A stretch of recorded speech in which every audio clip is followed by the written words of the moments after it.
Hi there.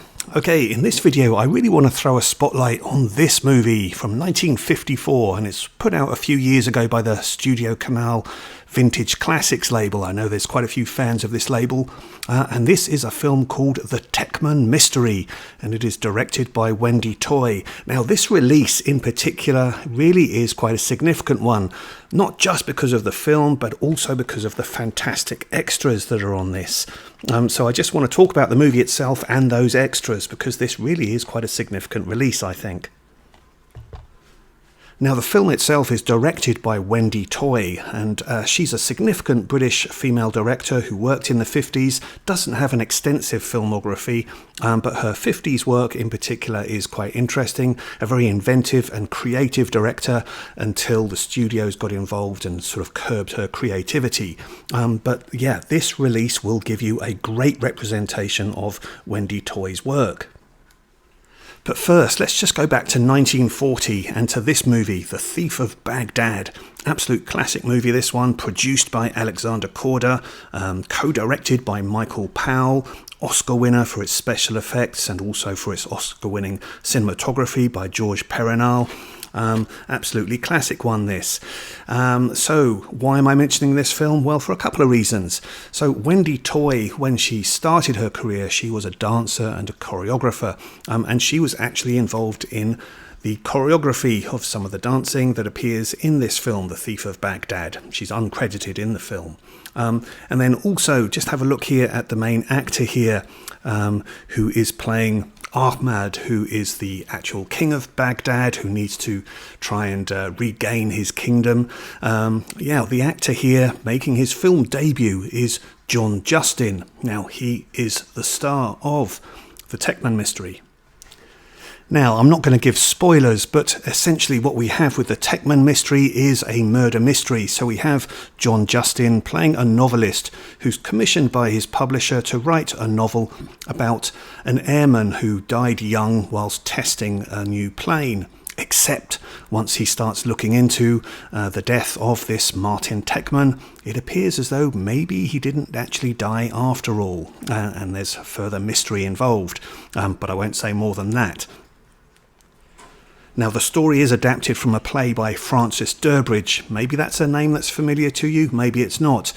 He was a prolific playwright, mainly for the radio, and his most successful character was one called Paul Temple. But yeah, lots of murder mysteries that he wrote, and in fact, when I was younger, I did actually go to the Devonshire Park Theatre in Eastbourne to see a couple of Francis Durbridge adaptations. I had to look it up to try and work out what the titles were, because my memory of them is pretty vague, but one was A Touch of Danger, and then also there was one called Sweet Revenge, which starred Patrick Mower. I don't know if anybody remembers him. But yeah, Francis Durbridge mysteries, they do involve pretty lengthy, labyrinthine plots, a lot of red herrings, and yeah, they stretch credibility quite a bit, but they're just kind of fun murder mysteries. You're involved in a lot of dialogue. They are quite stage set. You do have the characters just constantly exchanging information and giving each other false information. The police get involved, but they don't really make arrests. They actually get involved in discussion as well in terms of sharing information. So yeah, it's all credibility stretching, but they're just fun mysteries, and the Teckman Mystery is no different in that respect. So yeah, there's a lot that happens in this movie that will keep you on your toes and wondering where you're going, but yeah, just go with it. It is quite a fun one. Another example of a Francis Durbridge play that got adapted a couple of times actually is this one, Melissa, and this particular version is from 1974, and I watched it just recently. Pretty good one, 3 episodes, 50 minutes each, starring Peter Barkworth, and we've also got Ray Lonnan in this. Maybe people remember him from starring in Harry's Game. Now, John Justin has a very likeable presence in this, playing this investigating novelist who's looking into this death of this test pilot. Interestingly enough, John Justin himself, after having made The Thief of Baghdad, World War II broke out, and he did actually join the RAF, and he was a test pilot himself and a flying instructor during that period. But yeah, likeable presence. Also in later life, he starred in a couple of Ken Russell movies just in minor roles. Those include Listomania and Valentino. But whilst John Justin plays the main role of the investigating novelist, the actual headline actress in this movie is none other than Margaret Leighton. Beautiful, tall actress. Again, great screen presence. She plays the sister of the supposedly deceased airman in this. And she definitely has an interesting role to play in this movie. Now, The Teckman Mystery was Margaret Leighton's first time in a lead role, but other than that, she's had interesting roles throughout her career. She appeared with Ralph Richardson a few times in films such as Home at 7, The Holly and the Ivy, and The Passionate Stranger. And later in her career, she was Oscar nominated for her role in Joseph Losey's The Go-Between, starring alongside Julie Christie and Alan Bates. Now, because this is a Francis Durbridge adaptation, a lot of the movie does take place with characters just talking to each other in rooms. However, Wendy Toye does do brilliantly in terms of trying to move the film outside as well. And in fact, we get to a fantastic finale that involves characters on London's Tower Bridge and then also at the Tower of London. So yeah, really great finale to the movie. So overall, although the various twists and turns that take place in this murder mystery are going to test credibility somewhat and may keep you on your toes in terms of what's happening, this is an engaging thriller. It's an enjoyable one. The performances are really good. And like I say, there is some great location shooting in London as well. But I do just want to touch on the extras that are included on this fantastic set because they really are quite special. So firstly, yes, there is a great interview with a couple of representatives from the BFI who talk about Wendy Toye. Now, I did go to the BFI archives. I've been there this year, but I also went there last year, and I was fortunate enough to be able to see part of the special collections examples, and one of those included scrapbook from Wendy Toye. So Wendy Toye has donated a lot of her material to the BFI, and indeed, if you want to see an example of that, then yeah, just look at this great interview with the BFI that's included on this disc, because they do show one of the scrapbooks that is Wendy Toye's scrapbook of the shooting script of the Teckman Mystery. And it also includes a lot of wonderful black and white on-set photographs as well, so you'll get to see an example of that. But perhaps even more significantly, this excellent release includes two of Wendy Toye's short films, and they really are significant ones. So the first one being The Stranger Left No Card from 1952. So this was Wendy Toye's very first film, and actually Alexander Korda, who had worked with her on The Thief of Baghdad, he actually was instrumental in getting her short film to the Cannes Film Festival that year, and actually won the award for being the best short film at Cannes.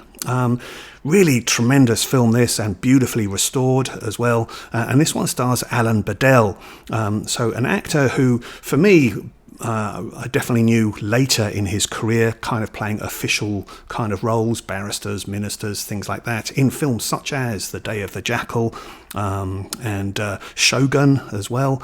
But yeah, this was really his first film appearance as well. He had been on stage. He'd previously served during the war as well. And he is tremendous in this. It really is a very playful short movie that takes a very dark turn. So his character, when you first see him, hugely eccentric. He gets off the train at Waterloo and then wanders into Windsor, and his character is all dressed in very eccentric clothing, and he does very eccentric things, and so you're wondering where this movie is going. But then, like I say, I won't spoil it, it does take a very dark turn. So yeah, a really interesting short movie, this one, and absolutely worth your time to see it. And in fact, Alan Bedell was to work with Wendy Toye again a couple of years later when she directed the first segment of this movie, 3 Cases of Murder, a film that's a little bit like Dead of Night in style in terms of having different short stories throughout the movie, so they're unrelated but kind of stringed together, and in fact Alan Bardell's character is involved in all three of the segments in this.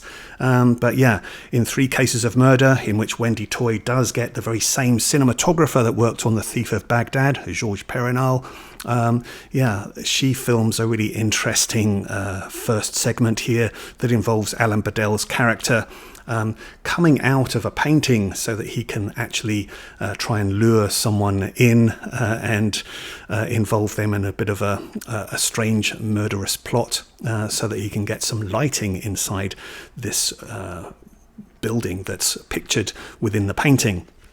I know that sounds strange, you really need to see it. But yeah, interesting movie from 1954. But the other short film that's included on this set absolutely is a really, really charming one from 1955. I have talked about it before. It is On the 12th Day. And absolutely, if you are in the mood for any kind of Christmas movie, then you must see On the 12th Day. It is so delightful. What it is actually centered around the 12 Days of Christmas song, 10 Lords a-Leaping, 5 gold rings, partridge in a pear tree. So we have a character who visits his love, who is actually played by Wendy Toye in the movie, and he visits her on each of the 12 days of Christmas and literally brings her all of the things that are mentioned in that song every day. So it becomes absolute chaos and bedlam in her house by the end of the movie. She's got Lords a-Leaping, she's got maids milking, she's got partridges and all kinds of birds flying all around the apartment. Hugely entertaining to watch, beautifully shot on Eastman colour as well, so you've got nice colour tones of white, green and red. But it must be emphasised, this particular release has the most complete version of On the 12th Day, but it is a bit faded and crackly at times, because it's not complete. In fact, some of the film elements have just been lost to time. Now, the BFI have done another version, restored, that looks more pristine, but it has less scenes in it. So you kind of have to take your pick. You can find the BFI restoration on BFI Player. This release has the more complete, but slightly more faded version. So whichever version you can get to see, absolutely it is worth seeing. Okay, so there we have it. At the end of the day, I think particularly if you are interested in British cinema, if you are interested in having a collection that has a broad representation of British cinema, if you're interested in women directors, and also if you are interested in the Studio Canal Vintage Classics label, then this is an absolutely fantastic addition to have in your collection. So there you go. I hope I've said enough to whet your appetite on the Teckman mystery. Let me know your comments if you have seen this movie. Thanks very much for watching. All the best. Bye-bye.